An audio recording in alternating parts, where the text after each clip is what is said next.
الحمد لله رب العالمين والعاقبة للمتقين ولا عدوان إلا على الظالمين وأشهد أن لا إله إلا الله وحده لا شريك له ولي الصالحين وأشهد أن محمدا عبده ورسوله وصفيه من خلقه وخليله سيد الأولين والآخرين اللهم صل عليه وعلى آله وصحبه ومن اتبعهم بإحسان إلى يوم الدين أما بعد. Mes frères et sœurs, assalamu alaikum wa rahmatullah.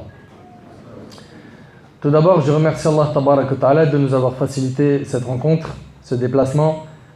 Puis je remercie mon bien-aimé Farid, ma sœur Malika, les frères et sœurs de la Plume pour cette invitation, cette organisation. Jazakumullahu khair jami'an. Qu'Allah récompense ceux et celles qui se sont déplacés de loin et même de près pour écouter le rappel d'Allah, car c'est avec cela que les cœurs revivent.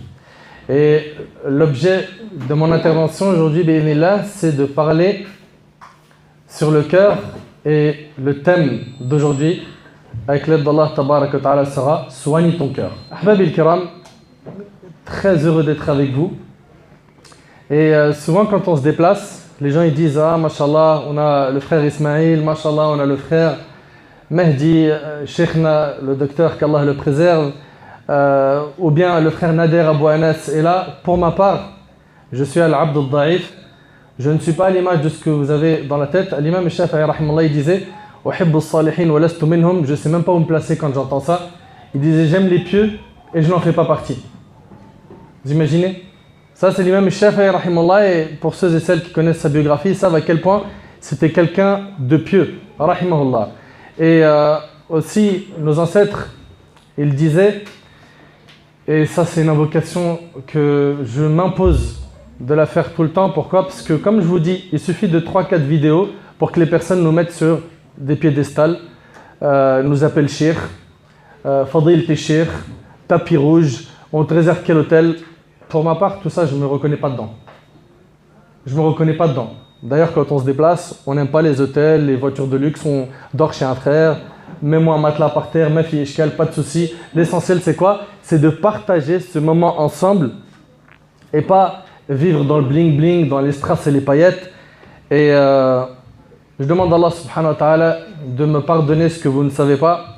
Allahumma la tu'akhidhni bima yaqulun waj'alni khayran mimma yadhunnun waghfir li ma la ya'lamun. Oh Allah, ne me punis pas pour ce que les gens disent de moi. Pardonne-moi ce qu'ils ne savent pas de moi et fais que je sois encore mieux que ce qu'ils ont comme image de moi. Donc mes frères ainsi que vous mes sœurs, le thème, vous avez compris, va viser le cœur. Et vous allez comprendre pourquoi le cœur. Donc on a dit qu'aujourd'hui on va parler bi'idhnillah du cœur, de comment soigner son cœur. Mon frère ainsi que toi ma sœur, ils sont de plus en plus nombreux, ceux et celles qui se plaignent de la dureté de leur cœur. Ceux et celles qui ne ressentent plus la même foi qu'ils avaient avant. Ceux et celles qui, quand ils écoutent le Coran, ils ne ressentent plus rien.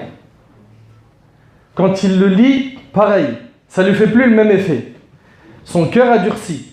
Avant, il pouvait passer des heures dans le salawat, de prier des prières surrogatoires, de faire beaucoup de dhikr.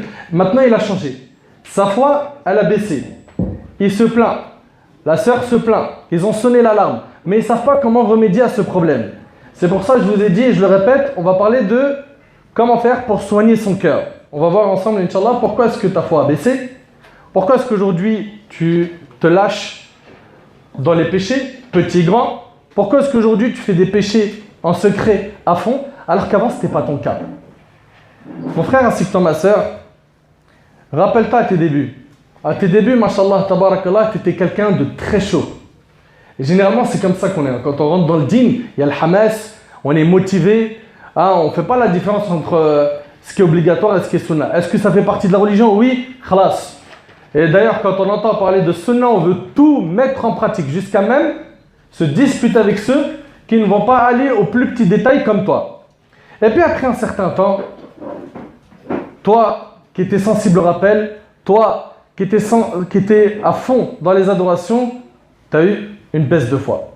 Une baisse de foi, ces larmes qui coulaient, ces prières que tu faisais la nuit, ce jeûne que tu accomplissais le lundi, jeudi, 3 jours par mois, etc., commence à disparaître de ta vie. Pourquoi? Parce que ton cœur a durci. Parce que ton cœur a durci. Et malheureusement, On vit aujourd'hui dans un monde d'apparence et ça c'est un point que je vais traiter bi'idhnillah tout à l'heure bien comme il faut. Le prophète alayhi salatu wassalam nous a mis en garde contre le fait de faire des péchés en secret. Et vous le remarquez, quand la personne a sa foi qui commence à faiblir, à baisser, et ben quand elle est seule, malheureusement, elle se lâche. Et elle fait énormément de péchés, que ce soit dans les réseaux sociaux, ou bien elle a un smartphone, une tablette, un ordinateur, elle va commencer à visionner des choses qui sont haram, ou appeler des personnes pour faire des choses haram, etc. Le Nabi sallallahu alayhi wa sallam, il nous a mis bien comme il faut en garde contre dhunub al-khalawat, les péchés qu'on fait en secret. Dans le hadith de Thawban, radiyallahu anhu, ce hadith il est rapporté par Ibn Majah, le prophète sallallahu alayhi wa sallam a dit: certes, je connais des personnes, écoutez bien, de ma communauté, qui viendront le jour du jugement avec une quantité de bonnes actions semblable à la montagne Tehama Bayda. Donc ils vont venir le jour du jugement avec des montagnes de hasanat. Et le prophète alayhi salam, il dit quoi par la suite? Allah les réduira en poussière éparpillée. Wallah, ça fait peur. Wallah, ça fait peur.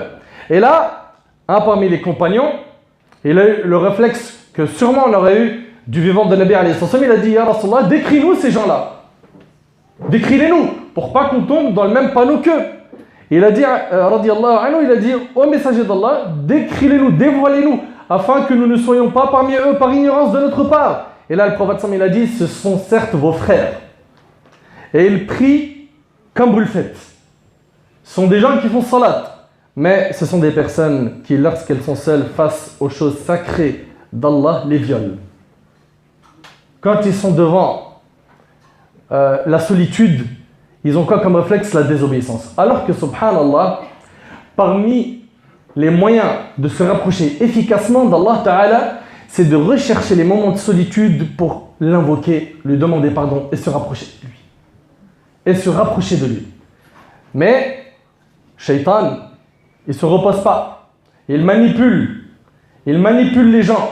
Il va à tout prix les ramener avec lui dans le châtiment d'Allah Tabaraka Ta'ala. Et il va donc corrompre leur cœur. Il va corrompre leur cœur. Et c'est pour ça qu'on a aujourd'hui des gens qui ont des cœurs malades, des cœurs durs, des cœurs sains. Et on va voir ces points par la suite. D'abord, parlons un petit peu du cœur. Parce qu'aujourd'hui, quand on te parle de religion, dans les mosquées, dans les réseaux sociaux, on va te parler beaucoup de l'apparence. On va te parler, pour la sœur, du hijab, et qui doit être ample. Et si tu mets une abaya, c'est bien. Si tu mets un jilbab, c'est mieux. Si tu mets sitar, t'es une super sœur. C'est comme ça chez les gens. Et pour le frère, on va lui dire: si tu mets un qamis, c'est bien. Si tu as la barbe avec, t'es au top. Et si tu as le siwak, masha'Allah la quwwata illa billah. Et je ne suis pas en train de mépriser l'apparence et de dire que ça n'a pas d'importance. Non, mais on va se concentrer sur ça. On va zoomer sur ça et on va totalement négliger les discours qui sont en lien avec le cœur. Et ça, c'est une musiba. Parce qu'Allah tabaraka wa ta'ala, il a dit dans le Coran: yawma la yanfa'u malun wa la banun illa man ata Allah biqalbin salim. Le jour du jugement, les gens seront ressuscités. L'humanité entière, elle est présentée à Allah Ta'ala.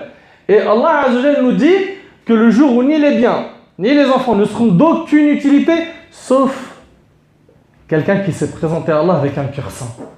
Un cœur saint. Et dans le hadith d'Abi Huraira qui est rapporté par l'imam Muslim, le prophète sallallahu alayhi wa sallam a dit: certes, Allah ne regarde ni vos corps ni vos images, mais il regarde vos cœurs et vos actes. Vos cœurs et vos actes. Et c'est très important de bien comprendre ce hadith. Pourquoi? Parce qu'on voit bien que le prophète sallallahu alayhi wa sallam n'a pas dit: Allah il regarde que vos cœurs. Parce qu'on entend aujourd'hui des gens qui ne pratiquent pas et qui disent le plus important c'est le cœur. Mais le Nabi alayhi salam, il a dit les cœurs et les actes. Les cœurs et les actes. Et puis Allah ne regarde pas ton apparence. Méditons un petit peu sur cette phrase. On n'est pas dans un monde d'apparence aujourd'hui. On s'habille au top parce qu'il faut être classe devant les gens, l'apparence. Je vais faire du sport, de la muscu toute la soirée, toute la semaine, parce qu'il faut tracer les tablettes de chocolat. Il faut des vrais biceps, des vrais... Hein? C'est vrai ou pas? Ils sont là avec des grosses voitures. Et Foulana, pareil, le petit sac, hein? Classe, top, et toujours des assortiments de couleurs. Pourquoi? Pour paraître muslim, mastour, swag. C'est vrai ou c'est pas vrai? On veut le pack. On veut être un vrai musulman de 2018, t'as l'apparence, t'as ça. C'est vrai ou c'est pas vrai? Taïb, ok, pas de souci. La question est, est-ce qu'Allah Ta'ala va regarder la marque de ton vêtement Yawm al-Qiyamah? Répondez-moi. Est-ce que Allah Ta'ala il va te dire pourquoi tu as mis des chaussures à 5 euros, tu les as achetées sur Wish? Va mon frère à foutre le cœur, achète des vrais baskets ou des vraies chaussures classe. Pourquoi tu as acheté sur Amazon et pas sur tel site? Pourquoi tu as porté des lunettes de marque et pas des lunettes de marque? Wallah, Allah il va pas te poser ces questions sur la marque de tes vêtements. Allah Ta'ala il va pas regarder ta couleur. Celui-là, tu as vu, c'est un blanc. C'est un beurre. C'est un khal. C'est un marron. Chocolat au lait. Allah ne regarde pas ça non plus. Allah Azza wa Jal, il ne regarde pas ça non plus. Moi, akhi, marocain fier de l'être. Toi, Zient. Toi, c'est le harissa, vous avez que ça. Et toi, Algérie, 1, 2, 3. Et toi, Pakistanais, Amsakin, vous êtes les esclaves en Arabie.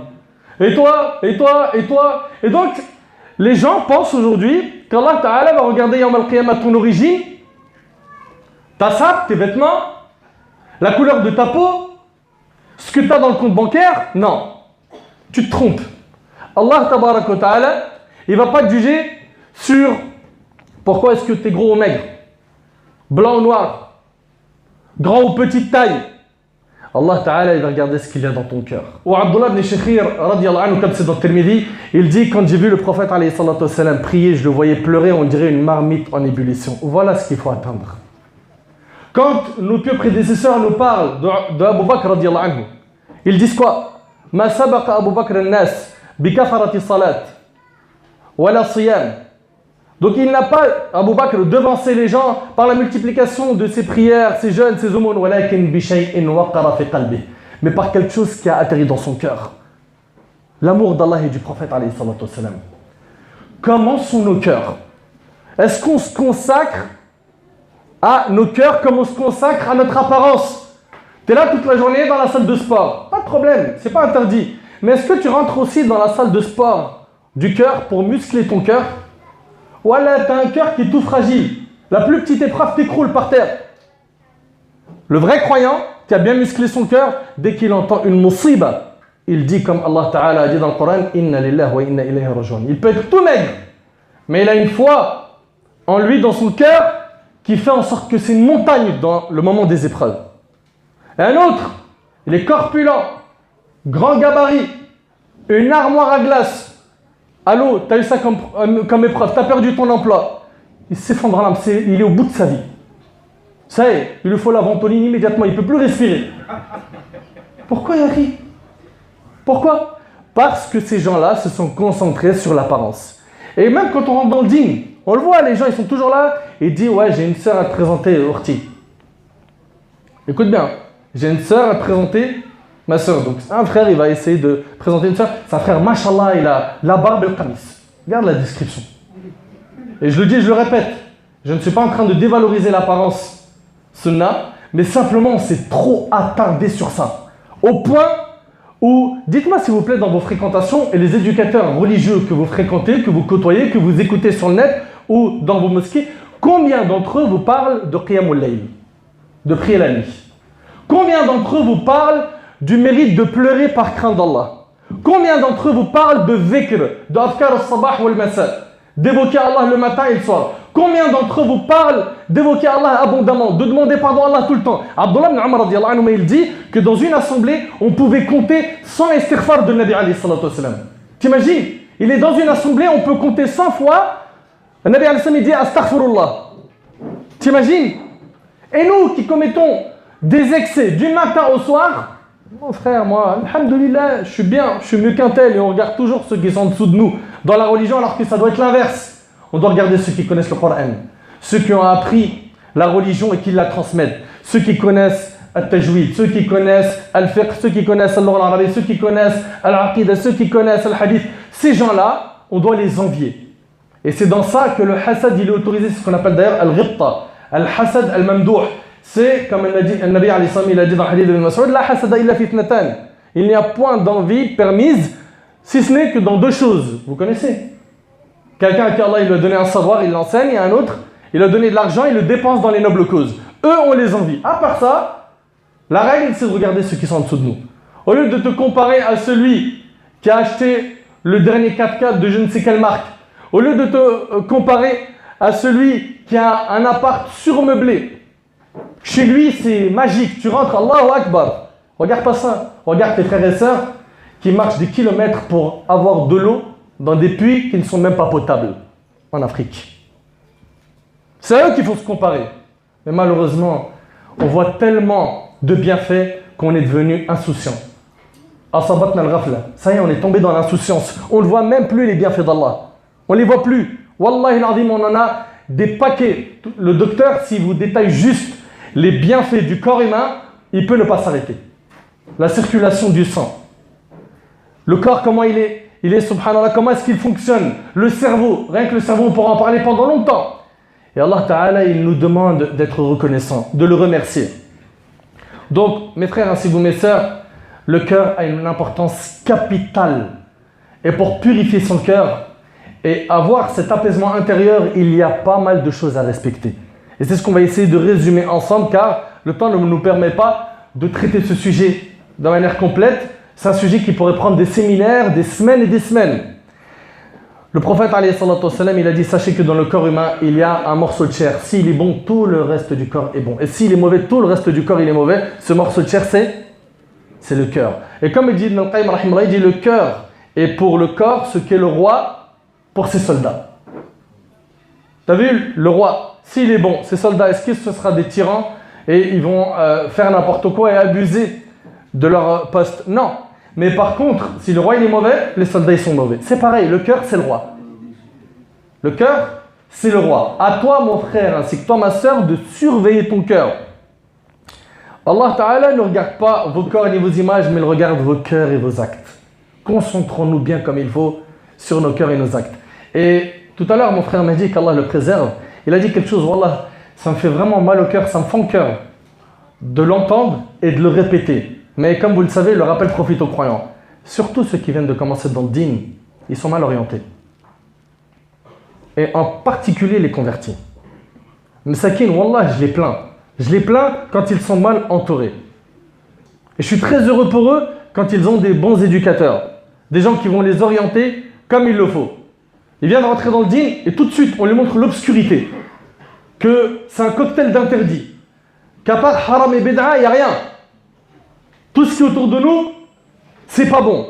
Et tout de suite, on commence à lui parler de faut quitter cette terre, hijra, kufr, minhaj, salafi, tous les mots-clés. Il les entend en une semaine. Et après, lui, miskin, qui connaît rien, ni dans la foi, ni dans sa croyance, ni dans sa pratique, il vient à peine d'ouvrir les yeux qu'il est déjà dur. Il est déjà dur, méfiant. Il ne serre pas la main à n'importe qui. Il n'est pas souriant. Il faut d'abord qu'il te scrute, qu'il te scanne pour savoir s'il peut parler avec toi ou pas. Et va diverger avec lui sur un sujet. C'est fini. On ne peut plus être frères. On ne peut plus être frères. Et ça pourquoi? Parce que ces personnes-là ont des éducateurs mal éduqués.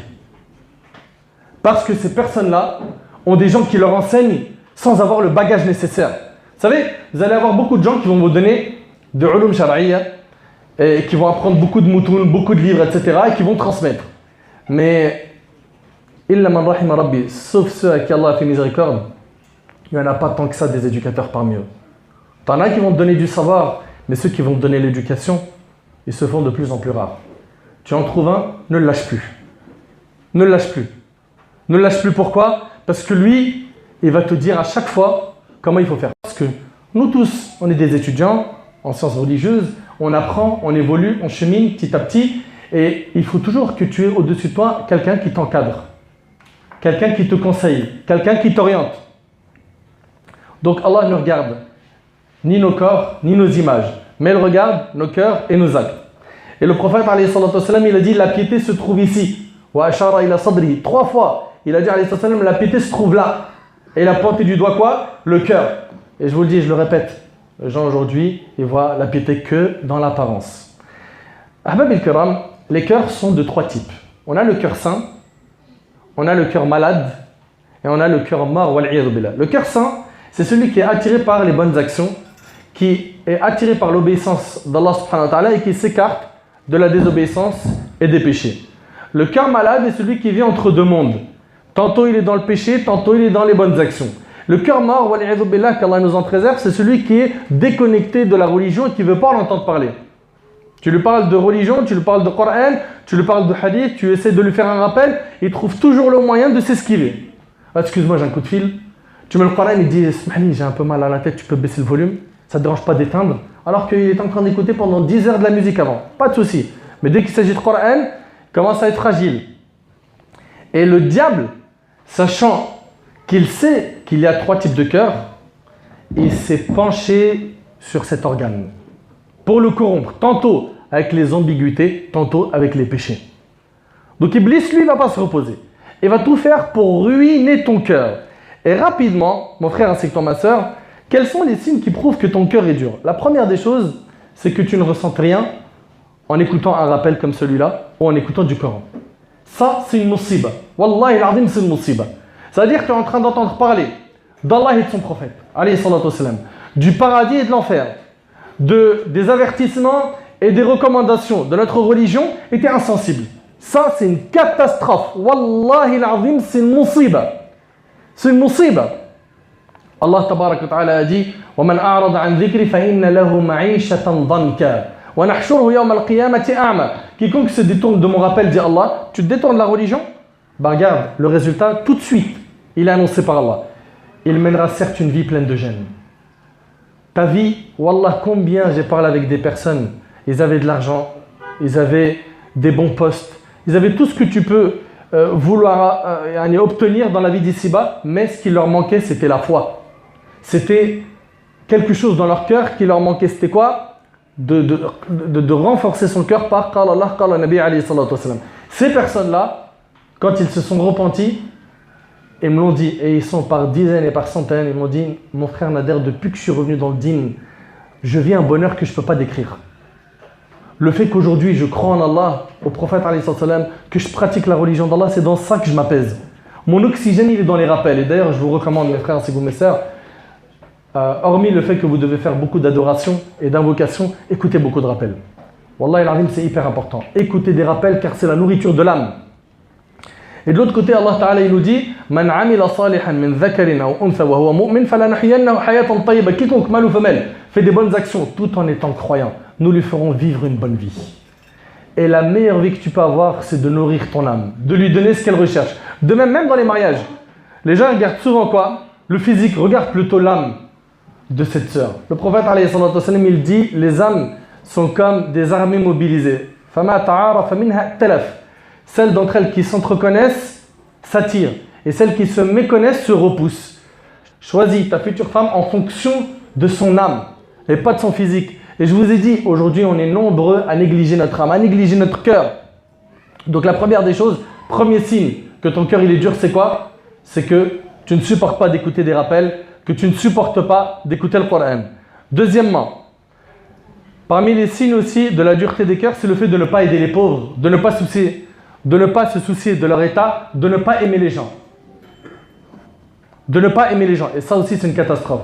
Aujourd'hui, vous avez peut-être entendu il n'y a pas très longtemps, en Afghanistan, bombardement, plus d'une centaine de morts. Et c'était quoi? Ahlul Qur'an. Subhanallah. En Syrie, par centaines qui meurent. En Palestine, pareil. Nos cœurs sont devenus insensibles. Chacun maintenant est atteint d'une maladie qui s'appelle l'égoïsme. Nafsi, nafsi. Le reste, c'est pas grave. Ça fait partie des signes que ton cœur il est dur. Ça fait partie des signes que ton cœur il est dur. Donc pour changer ce mal qu'il y a dans ton cœur, il faut que tu apprennes à réagir de 3 manières quand tu entends une information plus qu'attristante sur tes frères et sœurs partout dans le monde qui souffrent. 1, tu leur fais des invocations. Ça, c'est obligé. 2, tu essayes avec tes propres moyens financiers d'aider des associations qui œuvrent de manière carrée sur le terrain. 3, et ce point-là, il est très important, c'est de te transformer en propre média. De transmettre l'information. Il y a plein de gens qui ne le savent même pas. Il y a plein de gens. Relayer l'information. Ça, c'est notre devoir à chaque fois qu'on voit des gens qui souffrent. D'accord? Et invoquer Allah. Allahumma inna nashku ilayka da'fa quwwatina. Et Allah améliore la situation des musulmans. Donc, naam, les invocations, c'est beaucoup, mon frère. Relayer l'information, c'est beaucoup. Donner de ton argent, c'est beaucoup. Fais ce que tu peux. Fattaqullah mastata'tum. Craignez Allah autant que vous pouvez. Ensuite, 3e point, Les signes de la dureté du cœur, il y a le fait de faire les péchés sans aucune gêne. Ma yahshemch, il n'a pas honte. Ils sont là aujourd'hui. Avant, il n'y avait pas ça. Subhanallah, avant, il y avait de la hishma. C'est-à-dire que tu passais en bas d'un immeuble et celui qui roulait un joint de shit ou autre, ou qui avait une bouteille d'alcool, il l'a caché. Aujourd'hui, passe avec une barbe jusqu'au nombril et il est en train de rouler son joint normal. Il vend sa drogue devant toi normal. Il dit des gros mots, il insulte des mères devant toi normal. Il met son rap à fond dans sa voiture qui est garée devant l'immeuble normal. Il te dérange la nuit. Il n'y a plus de hishma. Ça fait partie des signes que ton cœur il est dur. Aussi, le fait de ne pas se souvenir de la mort. Aussi, le fait de ne pas se souvenir de la mort. Ça fait partie des signes comme quoi ton cœur il est dur. Rappelle-toi de la mort, mon frère. C'est un frein. Et rappelle-toi aussi d'une chose. C'est que le haram, c'est un véhicule qui n'a pas de frein. Et qui est en train de rouler à grande vitesse. Le haram, c'est ça. Tôt ou tard, tu vas faire un accident. Tôt ou tard, tu vas avoir un choc dans ta vie. Donc repens-toi et reviens à Allah subhanahu wa ta'ala pendant qu'il en est encore temps. Vous savez, le danger de la dureté du cœur, il est évoqué chez les savants sur plusieurs points. On a la disparition de la douceur et de la miséricorde. Il n'a plus de rahma. Il voit les gens souffrir, il voit les gens dans des malheurs. Ma'alish, c'est pas grave. Alors que Nabi alayhi salam, il a dit Ar-Rahimuna yarhamuhumur Rahman. Les miséricordieux, le tout miséricordieux sera miséricordieux envers eux. Faites preuve de miséricorde envers ceux qui sont sur la terre, celui qui est dans les cieux sera miséricordieux envers vous. De même, le fait d'avoir un cœur dur, ça empêche la personne de faire le bien et noie la personne dans les passions. Ça la pousse à être une proie pour les diables. Shayatin al-ins wal jinn. Le diable, il lui embellit ses actions. Il dit, c'est pas grave, c'est rien. En plus de ça, tout le monde le fait. La norme, c'est devenu ce que les gens font, pas ce que la religion nous dicte, malheureusement. Les raisons pour lesquelles les gens ont le cœur dur, c'est hubb ad-dunya. Ils aiment trop la dunya. L'argent. Regardez combien de familles se sont déchirées à cause de l'argent. Combien de frères ne parlent plus à son frère de sang. Combien de mères pleurent. Pourquoi? Parce que son fils lui a tourné le dos. Combien de mamans aimeraient revoir leurs enfants car une petite mouchkila, un petit problème de dunya a fait qu'ils se sont séparés. Dunya, l'argent, etc. Aussi, parmi les choses qui ont fait que nos cœurs se sont éloignés d'Allah subhanahu wa ta'ala, c'est al-ghafla, l'insouciance. On a oublié Allah. Allah, c'est une option qui apparaît pendant Ramadan. Pendant Ramadan, on se retrousse les manches, on essaye de se racheter auprès d'Allah. Ça ne marche pas, mon frère, ça ne marche pas, ma soeur. Tu veux te racheter auprès d'Allah, c'est déjà tout le temps. Et pour Ramadan, subhanallah, nos pieux prédécesseurs, ils nous ont enseigné que Rajab, c'est le mois où tu plantes les graines. Et Sha'ban, c'est le mois où tu arroses. Ramadan, c'est le mois où tu récoltes. Donc si tu n'as pas fait des efforts, si tu t'es pas préparé auparavant, oublie. Ramadan, ça sera le même. Tu vas rentrer dans ce mois comme chaque année. Tu vas faire des efforts pendant une semaine, puis après, disparition totale de monsieur et de madame des mosquées, de la lecture du Coran. Ça y est, c'est fini. Tous les efforts que tu as fait, ils vont s'éteindre. Pourquoi? Parce que maintenant, tu es occupé à dormir, à discuter, à te faire inviter et à inviter, à manger jusqu'au soir, à regarder les feuilletons. Subhanallah, vous imaginez, pendant Ramadan, il y a des gens qui arrivent à perdre leur temps à regarder des feuilletons et des séries. La hawla wa la quwwata illa billah. Le mois du Coran. Le mois du Coran. Donc la dunya. On a dit éviter l'insouciance, la mauvaise fréquentation. Manger le haram aussi rend le cœur dur. Trop parler sans évoquer Allah. Le prophète il a dit n'abusez pas du parler dans lequel on n'évoque pas Allah. Car la multiplication du parler sans l'évocation d'Allah rend le cœur dur. Vous avez dans une assemblée comme ça, là, on parle d'Allah depuis tout à l'heure, n'est-ce pas? Du prophète, ça attendrit le cœur. Ça le rend léger. Ça le nourrit. Mais dans une même assemblée, blague sur blague sur blague, sur dunya, sur des achats, du commerce, des projets, des voyages, à force, tu vas voir que ton cœur, il va durcir. Ton cœur, il va durcir. La multiplication des péchés aussi fait durcir le cœur. Vous savez, à chaque fois qu'on fait un péché, comme dans un hadith authentique, le prophète il a dit qu'il y a un point noir qui s'installe dans le cœur. Un autre péché, c'est un deuxième point noir. Un troisième péché, c'est un troisième point noir. Comment les faire partir? Bilistighfar. En demandant pardon à Allah subhanahu wa ta'ala, tu fais disparaître ces péchés. Mais tant que tu ne demandes pas pardon à Allah subhanahu wa ta'ala, tu es en train de multiplier les tâches jusqu'à ce que tu aies une grande tâche dans le cœur. Et là, le cœur, il a pris un coup. Il a pris un coup. Donc faites très attention au péché. Maintenant, rapidement, je veux, mon frère, soigner mon cœur. Depuis tout à l'heure, il y a des constats et j'aimerais que tu me dises comment faire pour soigner mon cœur. Il faut que tu apprennes à connaître Allah. Le prophète, qu'est-ce qu'il a dit dans le hadith que vous connaissez sûrement tous? Il a dit « Ta'arraf ala Allah fi ar-raha. Ta'arraf ala Allah. Apprends à connaître Allah dans les moments d'aisance. Connais Allah. Fais connaissance avec Allah Ta'ala. D'accord? Et le prophète, dans un hadith rapporté par Al-Bukhari, il a dit, écoutez attentivement ce hadith, il a dit, je suis le plus pieux d'entre vous, car je suis celui qui connaît le mieux Allah. Qu'est-ce qui l'a fait atteindre cette piété? C'est sa connaissance d'Allah subhanahu wa ta'ala. Donc plus tu vas connaître Allah Ta'ala, plus tu vas augmenter ta piété. Donc apprends à bien connaître Allah. D'accord? 2. Al-dhikr, l'évocation d'Allah. الذين آمنوا وتطمئن قلوبهم بذكر الله ألا بذكر الله تطمئن القلوب. Allah il dit azza wa jal, ceux qui ont cru et dont les cœurs se tranquillisent à l'évocation d'Allah. N'est-ce point par l'évocation d'Allah que les cœurs se tranquillisent? Et Allah tabarak wa ta'ala a dit, et ce verset-là a été la cause du repentir de beaucoup de personnes parmi nos ancêtres. Allah ta'ala il a dit, alam ya'nini alladhina amanu an takhsha'a qulubuhum li dhikrillah wa ma nazala min al-haqq. Le moment n'est-il pas venu pour ceux qui ont cru que leur cœur s'humilie à l'évocation d'Allah? Le moment il n'est pas venu, mon frère, ainsi que toi, ma soeur, de faire un bilan de ta vie, de pleurer les péchés que tu as faits, de te rappeler que parmi les 7 personnes qui seront sous l'ombre du trône d'Allah subhanahu wa ta'ala, il y a une personne qui s'est retrouvée dans une solitude, seule, et dont les yeux débordèrent de larmes par crainte d'Allah. Pourquoi ne pas être de cela? Pourquoi ne pas être de cela? Le moment n'est-il pas venu pour ceux qui ont cru que leur cœur s'humilie à l'évocation d'Allah et devant ce qui est descendu de la vérité, à savoir Al-Qur'an?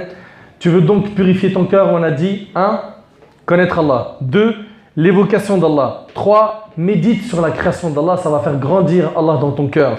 Se rappeler l'au-delà, visiter les cimetières, être bienfaisant envers les personnes qui sont dans le besoin, les orphelins, les pauvres, etc. La multiplication des du'as. Ça, c'est un point très important. Le prophète, Aïcha radiallahu anha, son épouse, nous dit que le prophète, il multiplie de dire Allahumma ya muqallib al-qulub, thabbit qalbi ala dinik. Ô toi qui détiens les cœurs, raffermis mon cœur sur ta religion. Donc demande à Allah qui te raffermit. Toi qui as peur de dévier. Demande à Allah qui t'augmente ta foi. Demande à Allah tabaraka wa ta'ala de t'accorder une clairvoyance pour que tu puisses bien comprendre ta religion. Demande à Allah tabaraka wa ta'ala de te pardonner tes péchés. Et rappelle-toi une chose, c'est qu'Allah Ta'ala, le jour du jugement, il va passer au scanner nos cœurs. Yawma la yanfa'u malun wa la banun.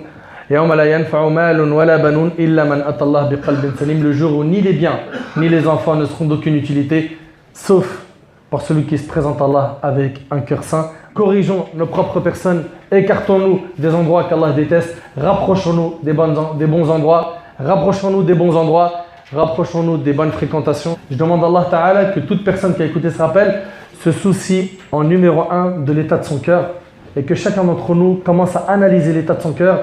Est-ce que je me sens bien intérieurement ou mal? Si tu te sens mal, c'est qu'il y a des péchés qui t'empêchent d'être épanoui.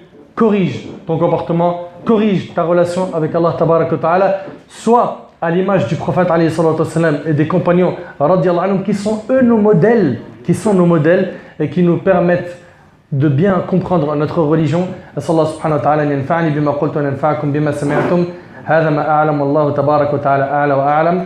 سبحانك اللهم وبحمدك أشهد أن لا إله إلا أنت أستغفرك وأتوب إليك. جزاكم الله خير. بارك الله فيكم. حفظكم الله وفي أمان الله. بارك الله فيكم. السلام عليكم.